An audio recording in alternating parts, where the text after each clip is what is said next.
지난주 국민의힘을 폭풍처럼 휩쓸고 간 사건이 있었죠. 바로 이준석 대표와 정진석 국회 부의장 간의 설전인데 그 갈등의 씨앗이 된 게 두 가지였습니다. 하나는 우크라이나에 왜 가느냐 하는 거였고 다른 하나는 혁신위에서 공천을 왜 다루냐 이거였죠.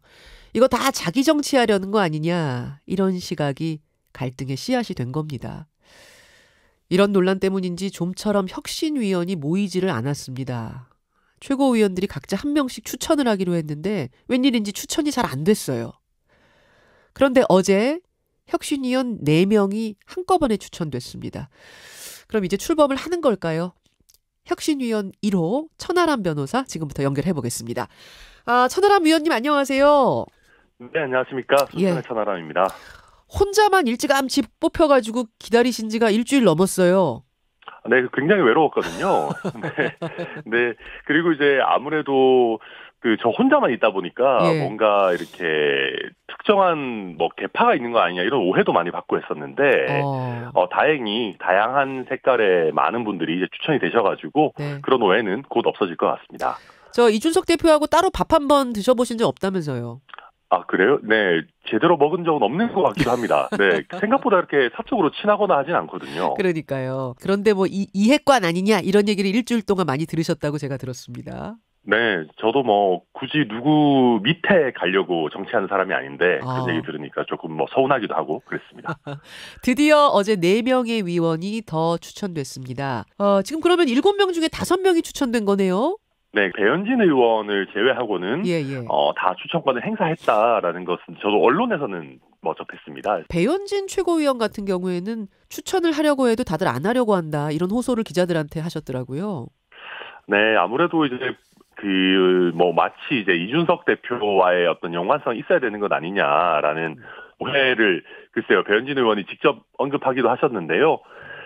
반면에 지금 추천된 분들의 면모를 보면 예.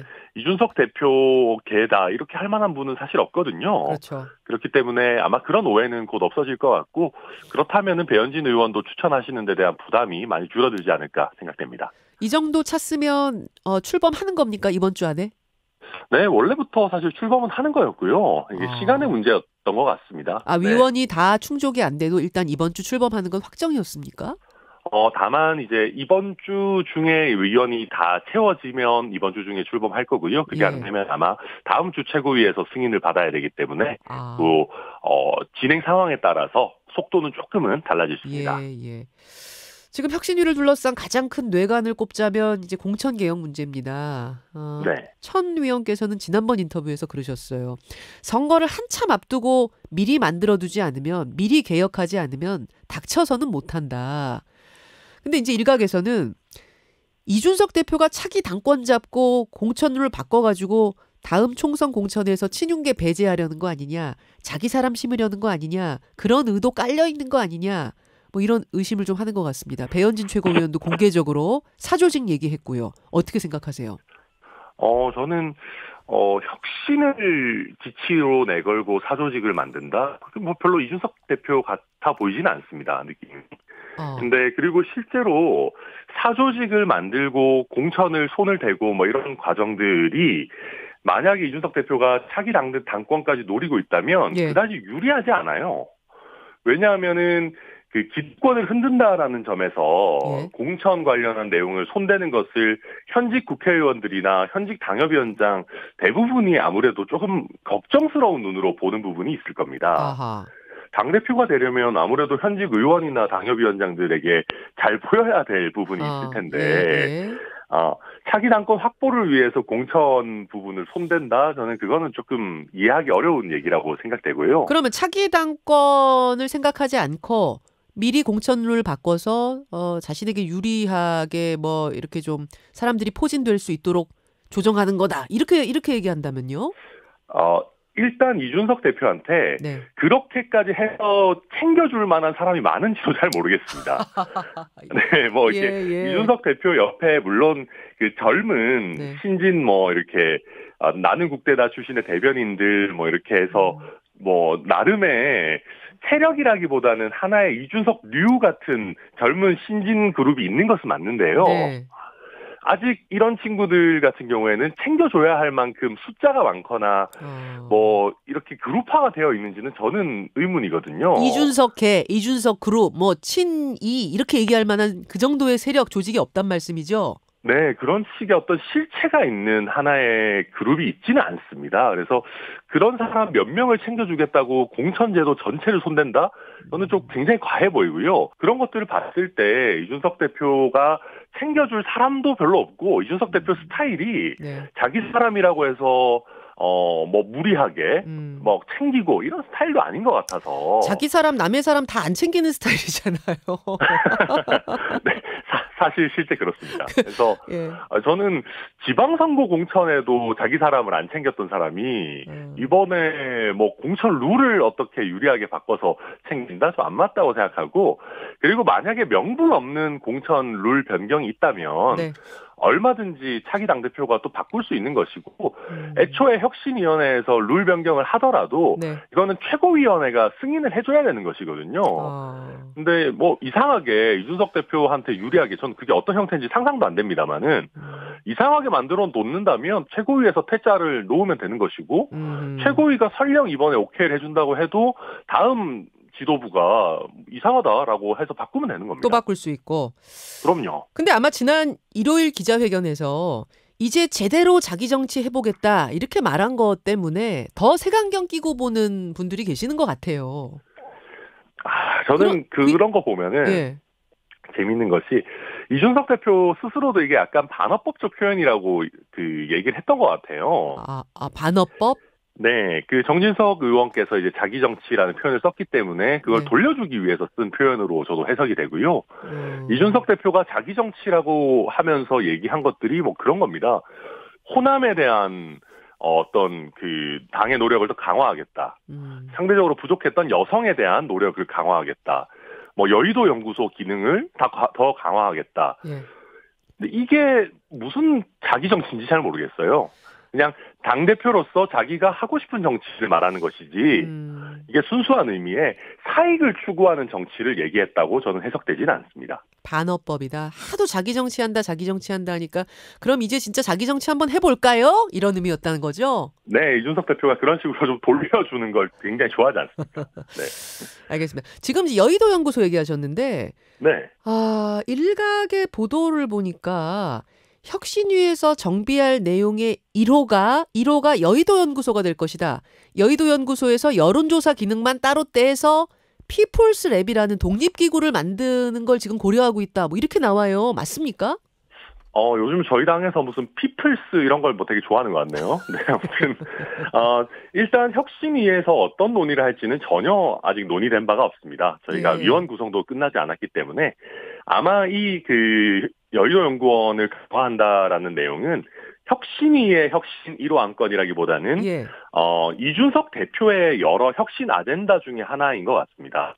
특히 여의도 연구원 같은 경우는 당대표의 직속 조직이거든요. 그렇죠. 대표가 이사장이죠. 네네. 그래서 대표가 본인이 원하는 대로 조직 개편을 할 수 있기 때문에 뭐 이걸 혁신위의 논의 대상으로 삼을지 여부는 혁신위에서 논의해봐야 되겠지만 굳이 그런 게 없더라도 대표가 본인이 원하는 대로 조직 개편을 할 수 있는 거라서 뭐 꼭 혁신이랑 연관된 건 아닌 것 같습니다.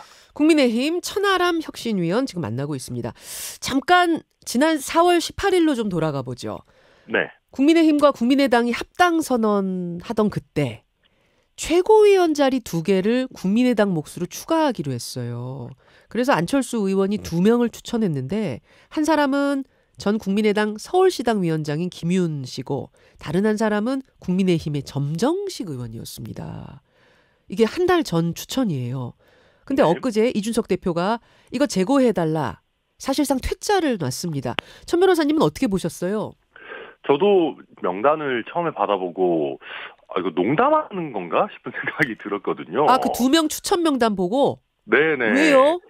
사실 일단 국민의당 몫의 추천인데 저희 당에서 굉장히 중추적인 역할을 하고 있는 정점식 의원이 추천됐다라는 게 일단 굉장히 의아했고요. 그다음에 이제 그 김윤 전 도당위원장, 시당위원장 같은 경우는 저희 당에 대해서 굉장히 강한 날선 비판을 이렇게 비판의 수준을 넘어선 비난의 발언을 했던 분인데 이분이 그분이죠. 걸레는 아무리 빨아도 걸레다. 국민의힘은 고쳤을 수 없다 했던 그분이죠. 네, 그럼요. 그리고 걸레도 열심히 빨면 깨끗해집니다. 그래서 왜 이런 분을 추천했나라는 의아한 생각이 들기도 했고요. 그래서 이준석 대표가 아마 이번 얘기한 것도 본인의 혼자만의 뜻이 아니라 최고위원회 내부에서 다들 이거 좀 이상하지 않냐라고 하는 공감대가 형성돼서 얘기한 거라고 저도 알고 있습니다. 그렇게 알고 계세요. 근데 안철수 의원은 그렇게 말합니다. 아니 같은 당인데 네 편 내 편이 어딨냐. 이건 화합의 제스처다. 오히려 국민의당에서 함께 일했던 사람들로만 최고위원을 추천하는 게 더 계파 정치로 보이지 않겠느냐. 어떻게 생각하세요? 아니 그거는 계파 정치가 아니고 합당을 하는 과정에서 이제 서로 배려를 한 거지 않습니까? 예.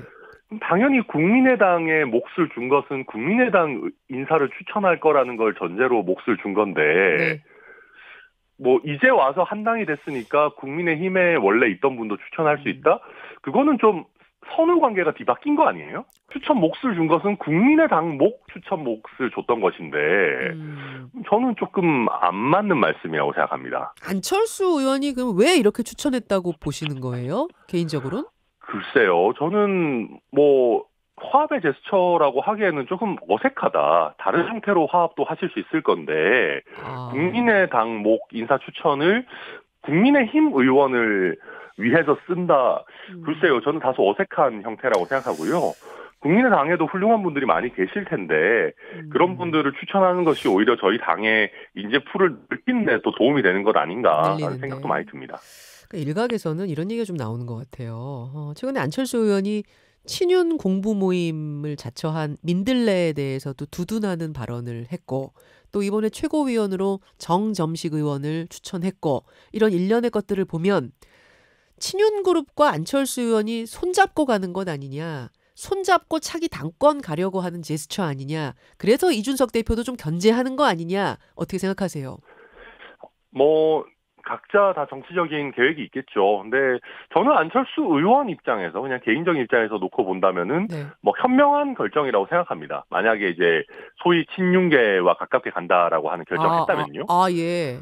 왜냐하면은 안철수 의원 입장에서도 당대표 도전한다라고 하면 상대적으로 조직력이 좋은 친윤계 의원들 손을 잡고 싶겠죠. 근데 뭐 이번 이런 일련의 일들이 그런 것인지는 뭐 제가 함부로 안철수 의원의 마음을 꿰뚫어 볼 수는 없는 거지만 많은 분들이 이제 당내에서 걱정을 하시는 거는 이게 순수 공부 모임이 아니고 이제 인수위에 갔다 오신 분들이 주축이 돼서 또 그 정부에 있는 인사들까지 초청해가지고 한다라는 그런 구체적인 사실관계가 굉장히 좀 문제 제기가 됐던 것 때문이거든요. 그래서 이게 지금 현재 단순히 순수 공부 모임이다라고 해석되지 않는데 해석되지 않는 사실관계를 바탕으로 두둔하시는 거는 어떤 뭔가 의도가 있는 것 아닌가라는 생각이 들긴 합니다. 안철수 의원, 정치인 안철수 의원 입장에서 만약 그런 판단한 거라면 손 잡자는 판단한 거라면 정치적으로는 잘한 거다.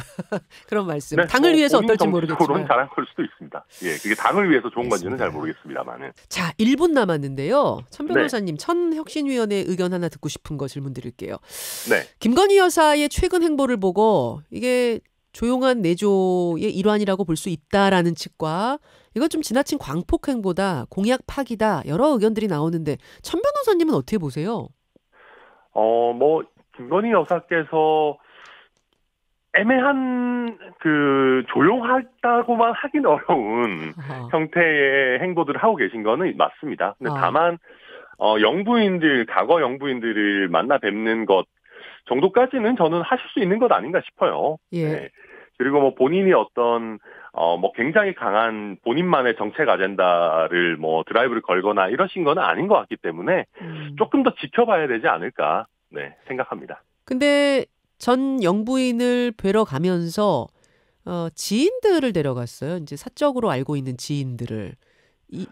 저는 그렇게 생각해요. 그러니까 이제 뭐 권양숙 여사와 환담을 하는 자리에 그런 분들을 동석시켰다라고 하면 조금 이상한데라는 생각이 들 것 같은데, 근데 그런 것까지는 아니고 이제 노무현 전 대통령에 대한 어떤 그 참배를 할 때 그 같이 갔다는 건 아니겠습니까? 노무현 전 대통령에 대한 뭐 봉화마을 가서 참배하고 하는 것은 누구나 할 수 있는 일이니까 그럴 때 이제 사적으로 인연이 있는 분 같이 갔다라고 해서 그 자체를 그렇게 뭐 너무 비난할 일은 아닌 것 같습니다. 팬클럽 문제는 어떻게 보십니까? 그거는 팬클럽이 있을 수는 있는데 김건희 여사가 그걸 관리하면 안 되죠. 거기와 완전히 뭐 좀 선을 긋고 손을 떼야 된다고 생각하고요. 또 요즘 뭐 팬클럽 회장이라고 하면서 뭐 굉장히 좀 뭐 격한 언사를 쓰는 뭐 강신업 변호사인가 이런 네. 사람 있잖아요. 네.